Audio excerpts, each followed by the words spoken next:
हमें ज्वाइन किया है माहिर मईशत हैं डॉक्टर खकान नजीब साहब। डॉक्टर साहब बहुत शुक्रिया आपके वक्त का। आज बजट पेश होने वाला है, क्या लगता है आपको आवाम को रिलीफ मिलेगा और कौन कौन से टैक्सेस लगने जा रहे हैं?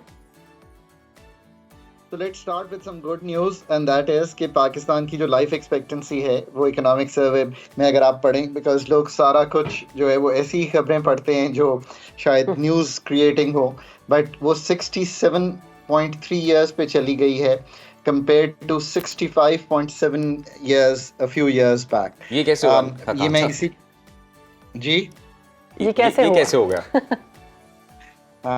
तो बहुत अच्छा, मैं ये आपने अच्छा किया पूछ के।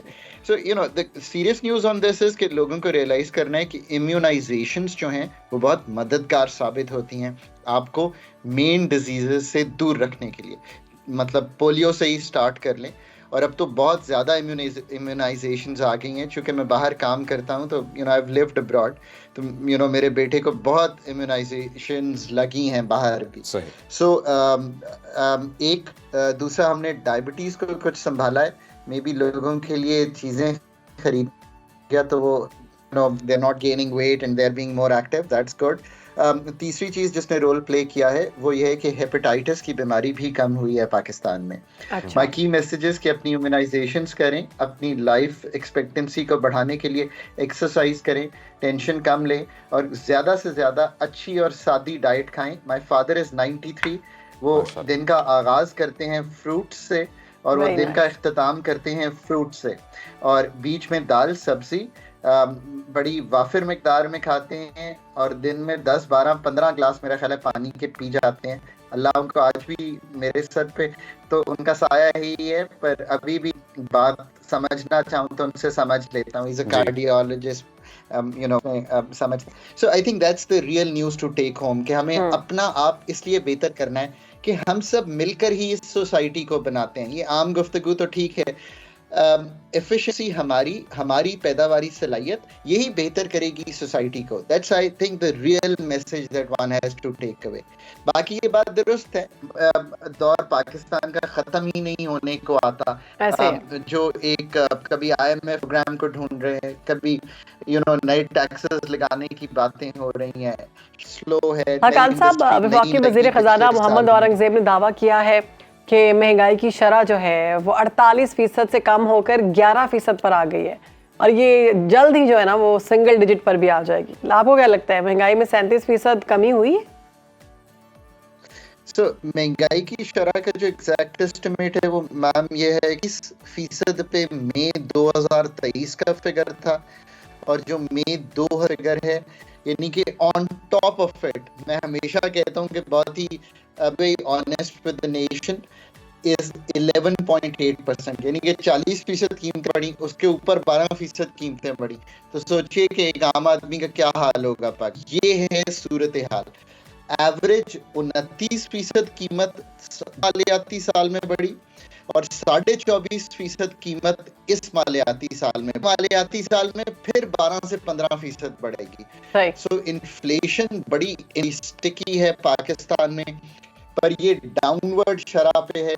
सो ये पाकिस्तान के लिए एक मैक्रो स्टेबिलिटी आ गई है कंट्री में, अल्हम्दुलिल्लाह। खतरा नहीं है, फॉरेन एक्सचेंज रिजर्व्स बिल्ड हो गए हैं, मुल्क की जो बैरून है वो संभल गया है, मुल्क बिल्कुल बेहतर हो रहा है। अच्छा खान साहब, खबरें ये भी आ रही हैं कि आइंदा माली साल के लिए जो टैक्स जमा करने का हदफ रखा गया है वो बड़ा अलार्मिंग है, वो 9,200 अरब रुपए रखा जाने का इम्कान है। तो ये हदफ कैसे पूरा कर सकते हैं और आवाम से ही निकालेंगे ये सारा? देखिए ना, तो उन तबकात ने टैक्स देना है जो मेरे भाई बहन अभी भी वो इस स्ट्रीट लाइट को, पाकिस्तान की डिफेंस को, पाकिस्तान की पुलिस को, पाकिस्तान के अच्छे या बुरे अस्पतालों को मुफ्त इस्तेमाल का शेयर डाले बगैर, ना ही 60% मुल्क का इस पर रिटेल में है। ऐसा नहीं हो सकता कि वो टैक्स की मद में अपना वो ना दें। एक्सपोर्टर जो है पाकिस्तान का, पूरे पाकिस्तान का एक्सपोर्ट बिलियन रुपीस का टैक्स देगा, 30 अरब डॉलर की एक्सपोर्ट। ये एक फेयर बेसिस नहीं है मुल्क को चलाने की। फिर एग्जेम्पशंस हैं, चीजें एग्जिस्ट करती हैं। टैक्स का बहुत बड़ा बोझ आने वाला है अगले मालियाती। कमाल ये है कि हमारी फाइनेंस टीम और जी बिल्कुल अजीब साहब, दुरुस्त फरमाया आपने। और वैसे शहरबानो तो पूरी दुनिया में ये ट्रेंड है, लाइक टैक्सेस के बगैर तो रियासतें नहीं चलती हैं, टैक्स देना पड़ता है, ये एक ऑब्लिगेशन है। लेकिन उस तरह से फिर सहूलियात तो मिलनी चाहिए, उस तरह से सहूलियत मिलनी चाहिए। लेकिन मेरा ख्याल है जहाँ पर अवाम या हम भी अवाम है, जहाँ पर हम लोग गफलत करते हैं वो ये कि हम लोग पूछते नहीं है कि जो हमारे टैक्स का पैसा ये कहाँ जाता है, कहाँ पर लग रहा है। हमें बताया नहीं जाता कि क्या हो रहा है क्या नहीं। और मैं ये एक सर्वे पढ़ी थी, इक़्तिसादी सर्वे, इसमें दावा किया गया है कि रवा माली साल मुआशी शरह नमू 2.4% तक रही।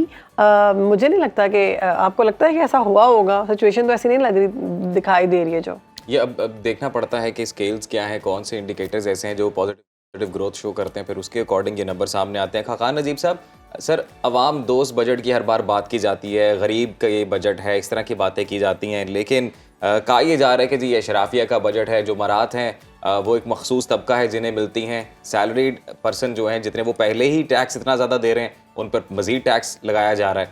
तो सर ये कैसे मामला बेहतर होते नज़र आएंगे? तो गुफ्तगू इस तरह से है कि जो लोग पाकिस्तान में अपनी इस्तात के मुताबिक टैक्स नहीं दे रहे, उनके पीछे बहुत सख्ती से जाना चाहिए। आई थिंक कि वो वक्त आ गया है कि ये रियलाइज़ करें कि आप पाकिस्तान की स्ट्रीट लाइट को, पाकिस्तान की डिफेंस को, पाकिस्तान की पुलिस को, पाकिस्तान की हेल्थ और एजुकेशन के सिस्टम को जितना भी इस्तेमाल करते हैं उसका आपने वो शेयर देना है जो आप पे ड्यू है। पाकिस्तान का retail, wholesale, agriculture, income tax, Pakistan के सेल्स टैक्स की एग्जेम्पशंस, पाकिस्तान के इनकम टैक्स की एग्जेम्पशंस, ये सब कुछ जो है उस मरात याफ्ता तबके से उठाना जो है वो लाजिम व मलजूम हो गया है। सो एक तो ये है कि हुकूमत को मैं पूरी तरह सपोर्ट करता हूँ, कोई भी गवर्नमेंट हो, कि they should go after these people and go after this with you know full intention कि हर कोई अपना बोझ सहे और वो फिर उसी इज्जत से जिए। पाकिस्तान तज्जियाकार ये भी कहते हैं सर, ये भी एक एनालिसिस है कि जो बजट बनाते हैं या जो अशराफिया है वो डिसकनेक्टेड है आवाम से, उन्हें पता नहीं है अवामी मसाइल है क्या, तो लिहाजा इसीलिए जब बजट बनाया जाता है तो फिर उन मामलात पर गौर उस तरह से नहीं किया जाता। आप ऐसा कह सकते हैं कि हर एक की नज़र पाकिस्तान की इकॉनमी पे, ना शायद लोग अखबार उतना पढ़ते हैं, ना मुताला करते हैं कि उतनी गहरी हो, बट ये तो सभी समझते हैं ना। आप एक नौकरी के लिए एडवर्टाइजमेंट दें, 1000 लोगों की लाइन लग जाती है, इसका मतलब है अनएम्प्लॉयमेंट बहुत है। ये तो सब समझते हैं ना कि इतने 2.5 crore children out of school है, पैसे देंगे ही तो स्कूल में जाएंगे ना, और कैसे जाएंगे आप मुझे खुद बताइए।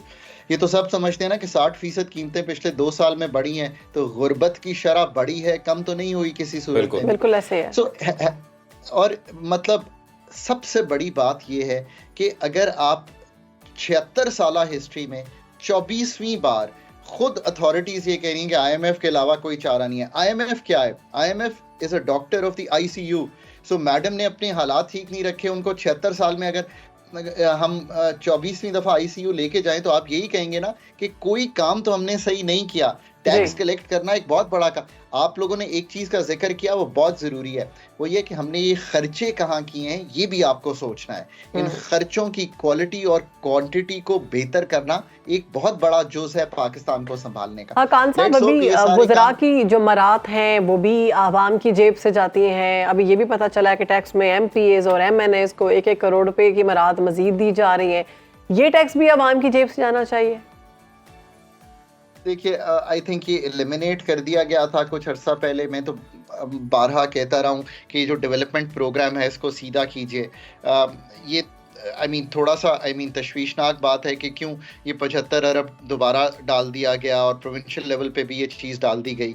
सो आई थिंक इसको सीरियसली सोचना चाहिए। उनकी सुपरविजन हो सकती है, बट ये PSDP डेवलपमेंट प्रोग्राम तो पूरा ठीक होने वाला है। मैं हमेशा कहता हूँ कि इसमें उन जगहों पे पैसे खर्च करें जो आज आपको एडवांटेज देंगे, अगले 5 साल में देंगे। एक और खबर है सर, इसी से रिलेटेड जो शायद सुर्खियों की जीनत बनती है और मुझे उसकी आज तक नहीं समझ आई, आप शायद बताएं, वो गधों से मुतल्लिक है सर। गधों की तादाद बताई जाती है कि गधों की तादाद में इजाफा हो गया, इसकी क्या वजह है? तो जब मैं मिनिस्ट्री ऑफ फाइनेंस में 2008 में काम करने आया तो ये मुझे भी समझ नहीं आता था कि हर साल इजाफा कैसे हो जाता है। जी। बाकी चीजों में इजाफा होना चाहिए वैसे। नहीं, और सर इसका खबर से क्या ताल्लुक है कि ये इजाफा, मतलब ये रिपोर्ट क्यों किया जाता है? So I think someone's trying to be funny जब ऐसी देखिए लाइव स्टॉक जो है उसका हर साल या हर दूसरे साल भी सेंसस नहीं हो सकता। काफ़ी अरसा हो गया कि इसका सेंसस नहीं हुआ, तो हम एक इसकी शरह एक ग्रोथ जो है उसमें एक अस्यूम कर लेते हैं कि इतनी ग्रोथ हुई है। उससे आपको ये पता चल जाता है कि इतने गधे जो है वो ज़्यादा हो गए हैं मुल्क में। सही। On a lighter note, so live stock की ग्रोथ जो है वो ऐसे ली जाती है। तो सर लाइव स्टॉक सिर्फ गधों से काउंट किया जाता है, बाकी भी तो जानवर हैं इसमें? आई थिंक वो चाहते हैं कि हम लाइटर नोट पे रहें और हंसते रहें, तो उन्होंने इस तरह की खबर लगाई है। हाँ खान साहब, इक्तिसादी सर्वे में ये दावा किया गया है कि रवां साल मुआशी शरह नमो जो है 2.4% रही। क्या आपको लगता है कि रवां साल मुआशी शरह नमो वाकई इतनी रही? सूरत हाल ऐसी लग रही है आपको? 3 क्रॉप्स, कॉटन अच्छी हुई, पाकिस्तान की वीट अल्हम्दुलिल्लाह बम्पर हुई, 31 मिलियन टन से ऊपर गई, और पाकिस्तान की राइस क्रॉप भी अच्छी हुई। फ्लड्स के बाद एक रिवाइवल हुआ एग्रीकल्चर में। कुछ मेरा ख्याल है कोशिश भी की गई है पाकिस्तान में, कुछ चीज़ों को सराहना चाहिए। एस्टैब्लिशमेंट ने एक इंस्टीट्यूट बनाया है, उसको जो भी जी, कहें, जी। लैंड इंफॉर्मेशन मैनेजमेंट सिस्टम्स के नाम से, LIMS SIFC के साथ ही काम करता है। सो उन्होंने काफ़ी काम किया है, उन्होंने मुझे 1-2 दफ़ा ब्रीफ भी किया है अपने कामों पर। सो मैं उम्मीद करता हूँ कि कुछ इंटरवेंशंस उनकी तरफ से आई होंगी। एग्रीकल्चर एक लो हैंगिंग फ्रूट है, अगर 3-4 मेजर क्रॉप्स या 5 स्टेपल क्रॉप्स को संभाल लेंगे तो आपको थोड़ी सी आसानी होगी।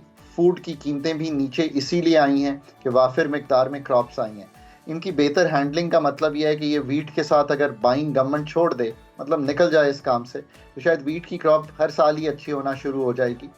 सो ये सारे काम इस तरफ हमें जाना है, गवर्नमेंट को इन चीज़ों से विड्रॉ करना है, गवर्नमेंट को रेगुलेटर बनाना है अच्छा, गवर्नमेंट को पॉलिसी मेकर बनाना है अच्छा, और जो ऑपरेशन साइड है वो प्राइवेट सेक्टर पे या कंपेटिटिव बिहेवियर में लानी है। सो मुल्क को इस तरफ लेके जाना है। मैं हमेशा कहता हूँ कि I am very hopeful on Pakistan. The day we are able to do the right things, frame and design the right policies, and then go ahead and implement them in the coming years, तो हम भी ज़रूर पाकिस्तान को एक competitive market economy जिसमें चीज़ों की कीमतें स्टेबल रहेंगी उस तरफ ले जाएंगे।